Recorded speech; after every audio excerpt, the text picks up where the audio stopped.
Alors bonjour et bienvenue dans cette nouvelle vidéo sur React dans lequel ici nous allons apprendre ici à gérer ici les formulaires dans une application React. Donc là ici je suis parti ici sur une page totalement vide. J'ai créé ici un nouveau fichier app.jsx qui provient ici d'un nouveau projet. À l'intérieur j'ai juste mis ici ce formulaire avec ici un champ input et ici un bouton.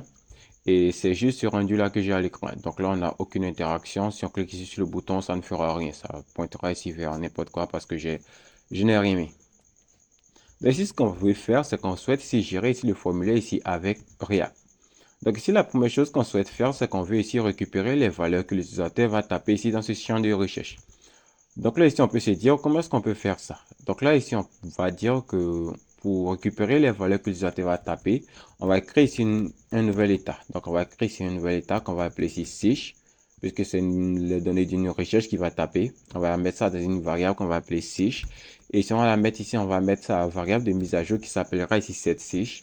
Et on dira que cette variable-là, par défaut, elle sera vide. Donc là, par défaut, on pourra dire que ça sera ma recherche. Alors, à présent qu'on a défini ici des nouvelles valeurs par défaut, ce qu'on veut faire, c'est qu'on veut lier ici ce champ input ici à la variable search qu'on a définie. Donc là, ici, au niveau ici de l'input, on va venir là et ici, on va lui dire qu'il y aura ici une value qui sera ici égale à search.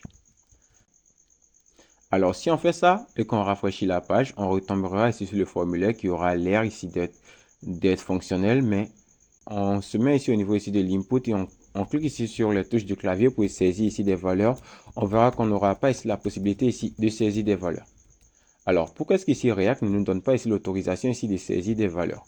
Il faut comprendre que lorsqu'on travaille ici avec React, il y a deux types ici de champs, deux types ici de données, deux types ici d'input ou deux types de formulaires si vous préférez. Il y a les formulaires non contrôlés et il y a les formulaires contrôlés. Par défaut, lorsqu'on crée ici un nouveau formulaire et qu'on ne lui met pas ici une value, donc un formulaire de ce genre ou un champ de ce genre qui n'a pas ici une propriété value et qu'on rafraîchit par exemple, ce formulaire-là, il est non contrôlé et on peut faire ce qu'on veut dessus. Mais une fois qu'on lit ici un formulaire ici avec le useState et qu'on lui fixe ici une value, donc là ici on met ici une value, cela veut dire à React qu'on veut créer ici un formulaire contrôlé. Donc là, si vous faites ce que vous enregistrez, vous allez voir ici au niveau de la console, il va vous dire que vous essayez de changer ici un formulaire qui est non contrôlé pour qu'il devienne ici un formulaire contrôlé. Et là, ça va causer ici une petite erreur puisque là, c'est incomplet. Donc là, ici, le formulaire était initialement non contrôlé et à présent, on veut le contrôler.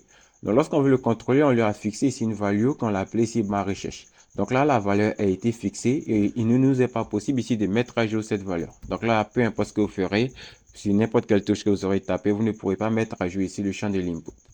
Donc si vous désirez ici mettre à jour le champ de l'input, ce que vous devez faire, c'est que vous devez créer une nouvelle constante qui va permettre de mettre à jour la valeur ici de l'input en se basant ici sur sa variable de mise à jour. Donc là, ici, on peut créer une nouvelle constante qu'on va appeler ici handle input change, qui sera ici égal à une fonction fléchée. Donc là, ici, on peut mettre handle input search ou alors handle search input change, qui sera égal à ça. Et ici, on mettra ici console.log de juste ça.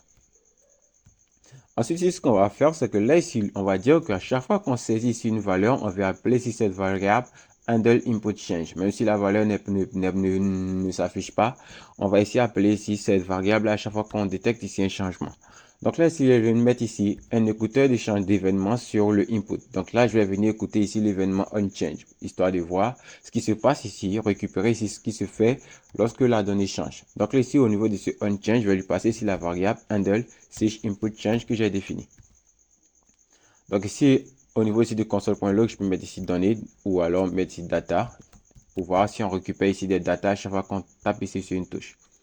Donc si on fait c'est qu'on retourne ici au niveau de notre navigateur, qu'on rafraîchit, on aura ici toujours ma recherche. Si on clique en intérieur, on ne pourra rien. Et cette fois-ci, je clique ici sur une touche. La valeur ne s'affiche pas ici au niveau ici de l'input, mais on voit qu'au niveau ici de ma console, on a data qui apparaît au fur et à mesure que je clique. Et là, vous allez voir qu'il va incrémenter puisqu'il voit que c'est la même donnée qui est appelée plusieurs fois. Alors, comment est-ce qu'il fait ici pour récupérer la valeur que l'utilisateur fait, que l'utilisateur entre? Donc ici au niveau ici du handle search input, puisque je lui passe ici au niveau ici du onChange, ici au niveau de ce onChange là, je peux récupérer ici un event. Donc là ici, je peux récupérer ici l'event. Et si cet event là contiendra ici la nouvelle valeur que j'ai saisie. Et si je peux appeler ici la variable setSich qui permet de mettre à jour ici la variable sich. Donc ici la fonction setSich qui permet de mettre à jour la variable sich. Et ici fait ici un e.target.value pour mettre à jour ici la variable sich en me basant ici sur la valeur que l'utilisateur a saisie. Donc si on fait ce qu'on rafraîchit, vous allez voir qu'on aura ici le champ ma recherche qui apparaîtra. Mais cette fois, on pourra saisir ici de nouvelles valeurs dedans. Donc là, on pourra saisir de nouvelles valeurs à l'intérieur. Donc là, ici, c'est pour le premier champ, pour le premier cas, dans le cas où ici, on a des champs qu'on souhaite contrôler nous-mêmes. Donc là, ici, on va partir ici pour un second cas pour pouvoir découvrir ici comment est-ce qu'on fait ici si on veut créer ici des champs qui ne seront pas contrôlés. Donc là, on va créer ici une nouvelle page au niveau ici du SRC. On va l'appeler cette fois form.jsx. Et si on va créer cette nouvelle composante. Et ici, au niveau du app.jsx, on va commenter tout ça.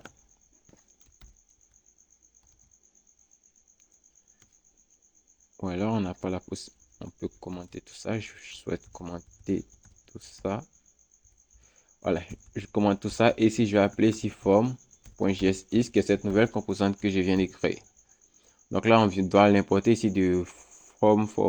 Et là, si on rafraîchit, on aura juste ici form là. Et ici, pour ce form là, ce que je vais faire, je vais prendre ici tout ce formulaire pour l'envoyer là-bas à nouveau pour que vous puissiez voir ici la différence. Donc là, on va créer ici un nouveau champ. Cette fois, on retire ici le value et on retire ici le onChange. Donc ici, au niveau du form.jsx, on aura ici la même chose qui apparaîtra. On peut mettre ici un H4 pour lui dire que ça sera ici champ non contrôlé. Donc là, ici, c'est un champ non contrôlé. Et là, on aura ici, sur cette partie-là, on aura ici un H4. Et là, on fera ici plus tard lorsqu'on reviendra. Au niveau ici du input, tout ce qu'on doit faire ici, c'est qu'on doit ici lui passer ici une propriété name qu'on va appeler par exemple sich. Et au niveau du formulaire, on doit créer ici une nouvelle constante qui sera appelée, une nouvelle fonction qui sera appelée lorsqu'on souhaitera soumettre ici le formulaire. Donc ici, on mettra ici une nouvelle constante qu'on va appeler const handle submit form. Et là, on dirait que ça sera égal à une fonction fléchée pour le moment. Et cette fonction fléchée là, elle va recevoir ici un event. Et ici, au niveau de l'event, on fera ici un event.preventDefault. Donc, on fera ici un event.preventDefault pour éviter que la page ici soit rechargée. Donc, ici, au niveau du formulaire, on va venir lui dire qu'on aura ici la propriété onSubmit qui est celle qui est appelée lorsqu'on appuie ici sur le bouton de type Submit. Et ici, cette propriété onSubmit, on va lui dire qu'on souhaite appeler ici le handleSubmitForm. Ensuite, ici, ce qu'on fait, on peut venir là et ici, on peut créer ici une nouvelle constante qu'on va appeler form data. Donc ici, les données que l'utilisateur a saisies, on va les récupérer dans une variable qu'on va appeler form data. Et cette fois, vous avez vu que de l'autre côté, ici, on avait utilisé ici un hook. Donc, on avait ici fait ici avec setSich. Ici, puisqu'on utilise ici un formulaire non contrôlé, on peut utiliser form data. Et ici, on peut utiliser faire ici un new form data et récupérer la valeur que l'utilisateur saisit avec ici un event.target. Et ici, on pourra saisir ici un console.log de form data. Donc, si on fait ça, qu'on rafraîchit la page et qu'on retourne ici sur notre navigateur et qu'on saisit ici de nouvelles valeurs, recherche, et qu'on clique cette fois ici sur envoyer, vous allez voir qu'au niveau ici de la console, on aura ici un form data. Et ici, il vous mettra ici le paramètre qui est passé ici au niveau ici de l'input. Donc, ce paramètre, ce name qu'on a défini ici qui est sich, il le mettra ici. Donc là, on pourra mettre par exemple ici formData.sich pour récupérer la valeur du champ avec le name sich. Donc là, on pourra mettre ici ma recherche. Et je clique ici sur envoyer. Et je pourrais mettre formData.get. Ici, c'est .get sich.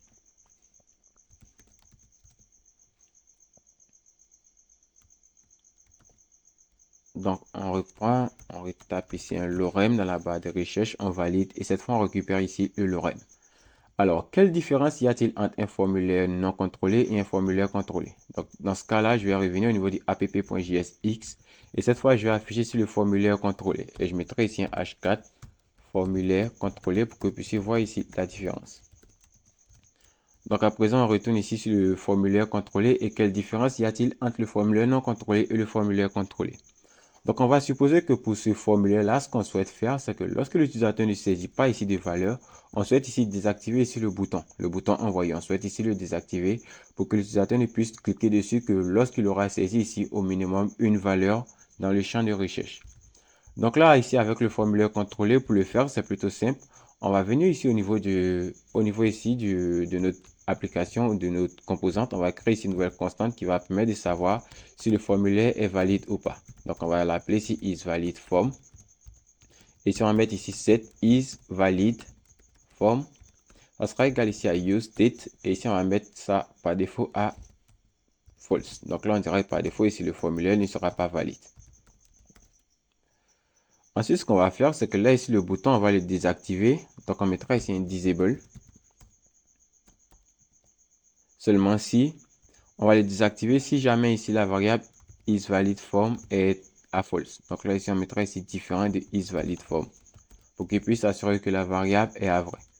Donc, si on fait ça qu'on rafraîchit, vous allez voir qu'il va désactiver ici le bouton et on ne pourra pas cliquer sur le bouton envoyer. Ensuite, ce que je vais faire, c'est que là, lorsque je saisis ici une nouvelle valeur, ici au niveau du formulaire, je souhaite rendre ici ce bouton possible d'accès pour qu'on puisse ici cliquer dessus. Donc là, au niveau ici du bouton de recherche, par défaut, ici, je vais lui dire qu'il aura ici une valeur vide. On n'aura pas de valeur de recherche déjà saisie. Et lorsqu'on saisit ici une nouvelle valeur, plutôt que de mettre à jour ici la valeur ainsi, je peux dire que on va mettre à jour ici la valeur seulement si la valeur, l'élément, on a saisi plus de un caractère. Ou alors ici, on pourra dire... Donc là, ici, on va le dire que on va mettre à jour ici l'état ici de notre formulaire. Si jamais on a saisi un caractère, on va dire que notre formulaire ici est valide. Donc, on mettra ici set isValidForm qui sera égal ici à e.target.value. e.target.value.trim, on va ici trimer et ici on va récupérer ici la taille. Donc ici on mettra ici un point length et ici on vérifiera la taille si la taille est supérieure à 0. Et ici ce qu'on peut faire c'est qu'on peut mettre ici const sage value et la sage value on va la mettre directement ici dans le e.target.value histoire de ne pas trop répéter le e.target. Et ici on va venir appeler ici sage value. Donc, on dira que le formulaire sera valide seulement si on a saisi ici un élément. Et si on a saisi ici un élément, alors le formulaire est valide. Et ici, on met à jour ici la valeur du champ search. Donc, si on fait ça qu'on retourne sur notre site web et qu'on rafraîchit, vous allez voir que par défaut, si le bouton est grisé, il n'est pas possible ici d'accès. Et la première fois qu'on tape ici une lettre, dès qu'on saisit ici une lettre, le bouton d'envoi est accessible. Et si on supprime ici tout le contenu, on n'aura pas ici la possibilité de cliquer ici sur le bouton envoyer. Donc là, c'est cette petite fonctionnalité que j'avais voulu le montrer ici avec ici un formulaire contrôlé. Donc ici, on va essayer de reproduire ici cette même fonctionnalité avec ici un formulaire non contrôlé. Et ici, au niveau ici je vais venir au niveau de mon projet et commenter ici tout ce qui concerne ici le formulaire contrôlé. Et ici, appeler ici le formulaire qui provient ici du formulaire non contrôlé. Donc, si on revient là, qu'on rafraîchit, vous allez voir qu'on aura ici, cette fois, ici les champs non contrôlés. Et ici, si on veut reproduire ici la même chose, comment est-ce qu'on peut faire ça ainsi? Alors, là, il faut savoir que, puisqu'ici le formulaire n'est pas contrôlé, on n'a pas la possibilité ici de gérer, de pouvoir désactiver ici ce bouton-là. Donc là, par exemple, vous dites qu'on pourrait mettre ici peut-être ici un disable. On pourra mettre ici un disable et puisque ce champ n'est pas contrôlé, on n'a pas la possibilité d'écouter ici les événements que l'utilisateur saisit. Comment se décider quel type choisir? Un champ contrôlé ou un champ non contrôlé? Lorsque vous avez ici un formulaire qui doit interagir ici avec un bouton ou alors avec ici un autre élément ici du DOM, dans notre cas, dans le premier cas du champ contrôlé, on avait ici un formulaire qui interagissait ici avec le bouton envoyer. Et si jamais on saisissait une valeur, on devait ici désactiver ici ce bouton puisque la valeur qui était saisie ici au niveau ici de l'input interagissait ici avec un autre élément ici du DOM. Donc puisqu'ici la valeur que l'utilisateur aurait saisie ici dans l'input interagissait ici avec un autre élément ici du DOM, ce qui était préférable d'utiliser ici, c'était ici les champs contrôlés.